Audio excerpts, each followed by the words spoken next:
Ալխազ Ղազարյան, համեցեք։ Շնորհակալ եմ շատ։ Պարոն Մկրտչյան, բնական է, որ բնապահպանական տեսանկյունից պոլիէթիլենային տոպրակների քիչ օգտագործումը շատ ավելի նպաստավոր է, բայց այստեղ մի հարց է առաջանում։ Մենք հիշում ենք, որ տարիներ առաջ անցանք այլ կարգավորումների նաև այս մասով, բայց հիմա անցնում ենք թղթե պարկերի։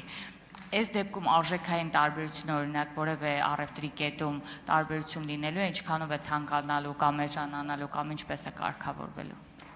Շնորհակալություն հարցի համար, մեր կողմից կատարվել է ուսումնասիրություն եւ ֆինանսական առումով բարեփոխման ազդեցությունը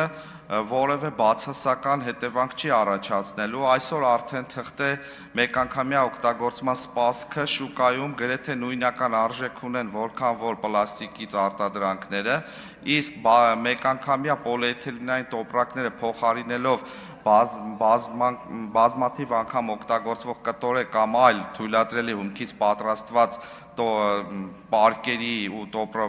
պարկերի հետ, այս դեպքում նույնիսկ խնայողություն կառաջանա, քանի որ մեկ անգամ ձեռք բերելով օգտագործելու ես բազմաթիվ անգամներ եւ վճարելու ես մեկ անգամ։ Շնորհակալություն։ Ունեք արձագանք։ Սերգեյ Բագրատյան։